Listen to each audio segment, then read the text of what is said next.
Madame Martine Aubry connaît bien le sujet, puisqu'elle ne cesse de verser dans ce genre, avec un certain nombre d'autres comme Manuel Valls, enfin des gens qui favorisent, qui contribuent à l'enfermement communautaire pour mieux l'instrumentaliser sur le plan politique et l'utiliser pour la paix sociale dans les quartiers. Et alors pas seulement de droite ou de gauche, et je dirais même sans étiquette politique confondue.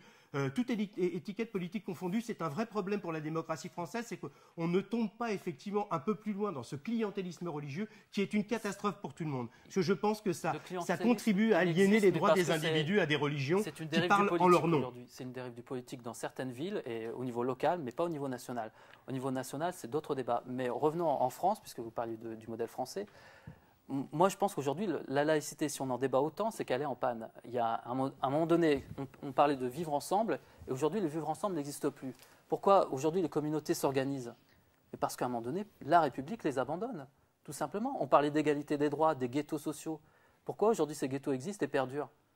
Non, mais c'est une très bonne question, elle est très importante, parce que moi je ne nie pas le fait qu'il y ait des ghettos sociaux, et parce que les plus vulnérables dans notre société, ce sont ceux qui sont de conditions modestes, auxquels appartiennent très largement les populations d'origine immigrée, donc y compris issues des anciennes colonies françaises. Donc il est évident qu'il y a là un problème, mais il faut le renvoyer à la réalité économique et politique de notre pays. Et si cette réalité existe, c'est pas la République qui sera en panne avec ses valeurs, c'est pas la laïcité, c'est le système capitaliste auquel nous sommes confrontés qui favorise une individualisation donc des cheminements qui se traduit par le fait que aujourd'hui donc on a favorisé le fait l'idéologie du gagneur qui par essence en réduisant les parts qui sont à partager à les distribuer aux actionnaires, à ceux qui sont les nantis, évidemment ceux qui sont je dirais qui affleurent dans les quartiers. Moi je vis dans un quartier populaire, je vous dis, je vis dans une cité où je me sens bien d'ailleurs parce qu'il y a une bonne mixité sociale que je défends comme président de l'association du quartier Une Cité pour tous, donc où effectivement les enjeux sont très importants au niveau des quartiers, au niveau du développement social local, mais sans jamais oublier de rappeler les responsabilités. Les responsabilités sont politiques. Ce sont d'abord celles de ceux qui font que nous sommes dans une société injuste, inégalitaire, et c'est ça qui produit de l'exclusion. Et évidemment, ceux qui sont en première ligne, ce sont lesquels? Ce sont d'abord ceux qui sont les plus vulnérables, donc les populations qui sont précaires, qui sont en grande difficulté, y compris d'adaptation parfois, d'origine immigrée, parce que effectivement venant avec des difficultés d'adaptation qui sont normales, mais pour lesquelles on ne les aide pas. Et évidemment, dans ce contexte, la question de l'immigration est d'autant plus posée, et Nicolas Sarkozy, notre cher président, a d'autant plus de facilité à poser la question de l'immigration choisie dans les termes dans lesquels il la pose, puisqu'il ne s'intéresse pas à la question de fond, qui est celle de l'enjeu de classe de cette situation. C'est que tout de même, ce qui domine la situation du point de vue de l'analyse, c'est qu'il y en a qui s'en mettent plein les poches, pour être simple, pardon, pour cette caricature qui n'en est pas une, hein, mais vraiment, et pour tous les autres qui doivent se partager les miettes de ce qu'il reste. Et il est vrai qu'aujourd'hui, les populations qui sont de plus en plus exposées et qui se replient sur le plan communautaire, parce que c'est un réflexe qui peut être compris, mais qui doit être combattu, mais il peut être compris. Comment on peut ne pas, à un moment donné, quand la société n'a plus de projet commun, on a tendance à chercher un autre projet. Effectivement, quand on a une religion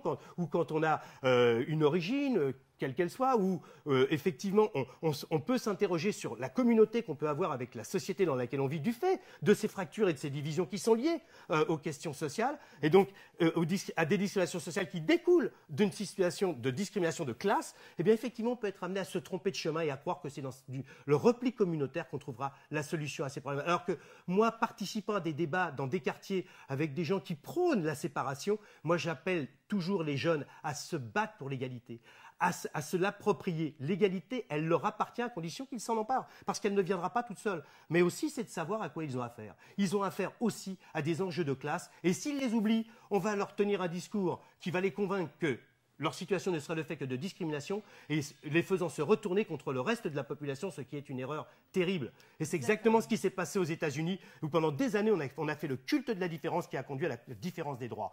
Et donc, le fait est que du moins ma philosophie, c'est celle de la mise en commun des individus du point de vue de leurs valeurs, du point de vue de leurs projets, c'est-à-dire une société où chacun compte par rapport aux droits qui lui sont donnés, qui lui sont acquis, et qui lui permettent de vivre avec les autres en comptant pour un, et non pas qu'on parle au nom des individus, parce que cet individu, à un moment donné, aura cédé au fait d'accepter qu'on parle en son nom, au nom d'une communauté, ce qui le défait de ses propres droits.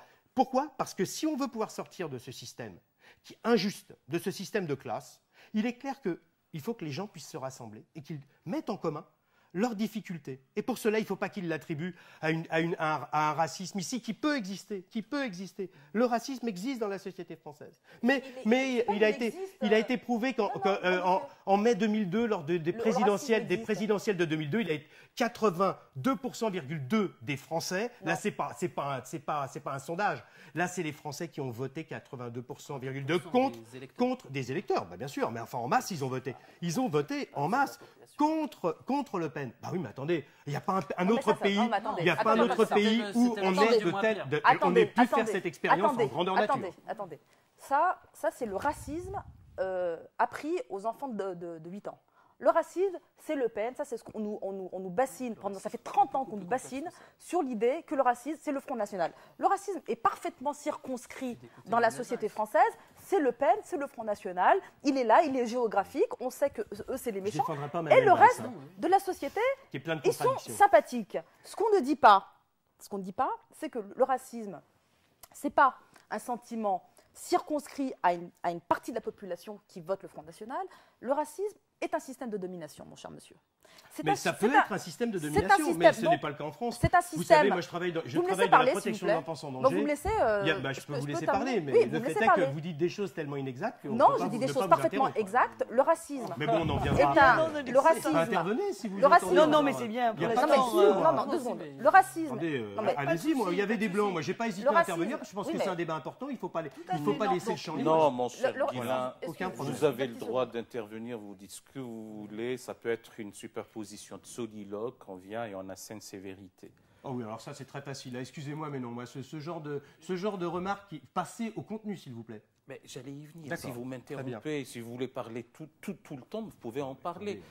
Je ne suis pas dans une logique de confrontation pour avoir nécessairement raison. J'ai cru comprendre que dans cette émission, et pour l'intérêt des auditeurs, il y a une circulation de la parole et on en débat à propos de cette laïcité.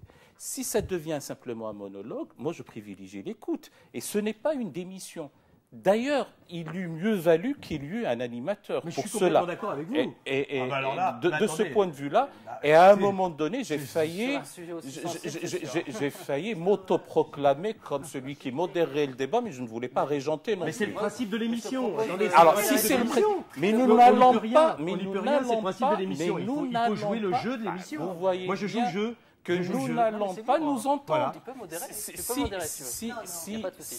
n'a pas été un monologue parce qu'il y a quand même eu des échanges. Vous n'y avez pas participé, c'est dommageable, parce que vous avez certainement des choses intéressantes à dire, mais là, il y a eu des échanges. Alors, merci de faire crédit que j'ai des choses à dire et qui sont intéressantes.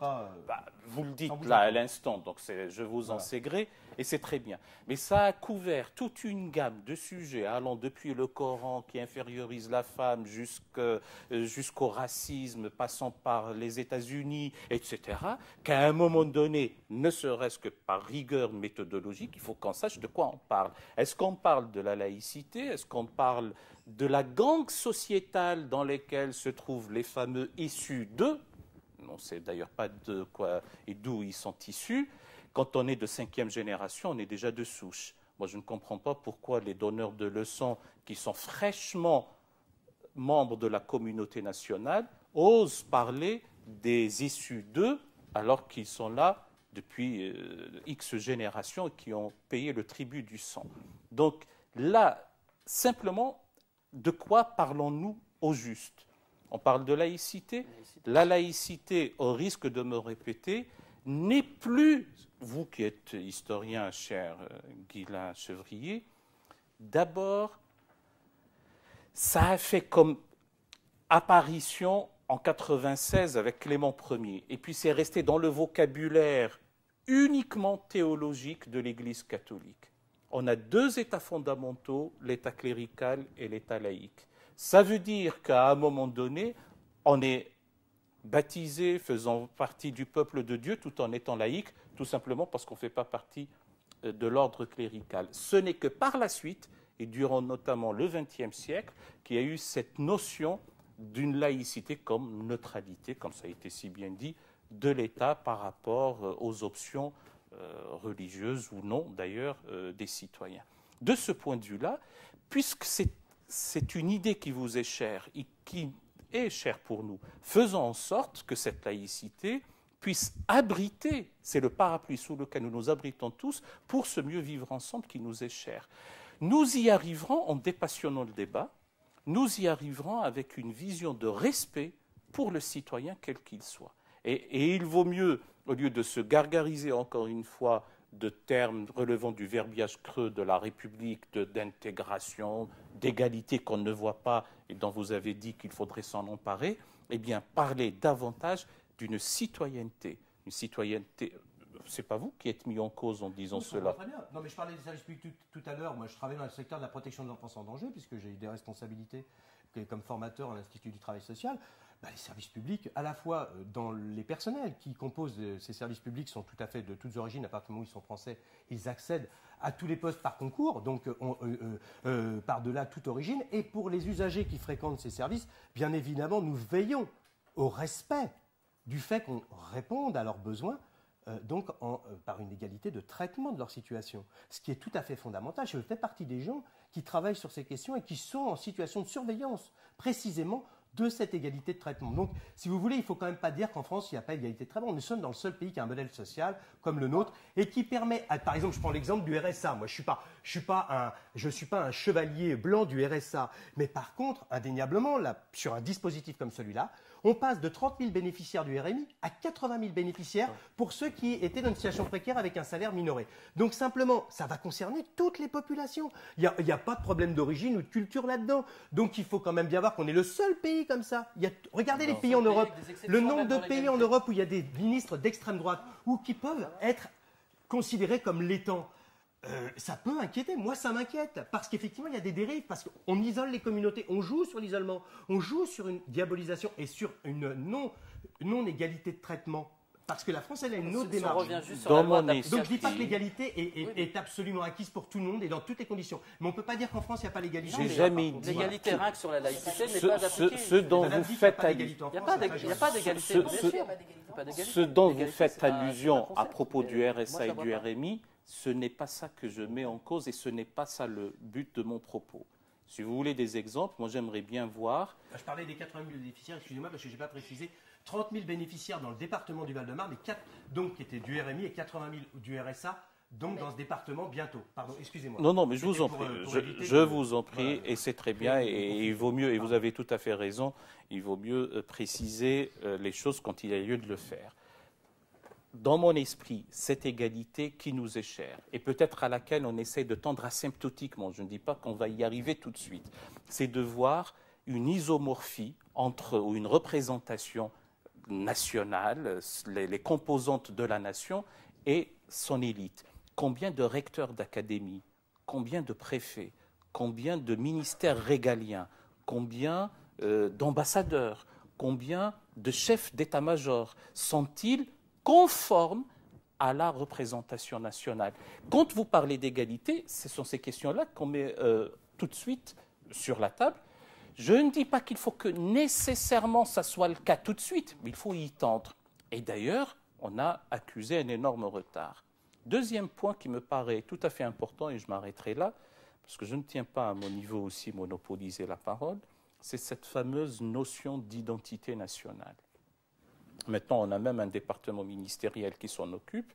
Il faudrait se rendre compte que ça plaise à certains, et c'est très bien, et ça nous réjouit, et on essaie de vivre ensemble, que ça soit vécu comme un traumatisme pour d'autres, eh bien nous compatissons à leur état, mais tant pis, parce que cette identité nationale a connu une mutation. Elle repose certes sur une sédimentation, une roche-mère indéniable, c'est la composante chrétienne de la nation. Il suffit de voir les belles cathédrales et les beaux vitraux. Mais, et le mais n'est pas une restriction, il y a eu des apports enrichissants qui ont fait que cette identité nationale elle-même est devenue composite, plurielle, colorée, et c'est très bien. Et nous nous en... Le voilà amené.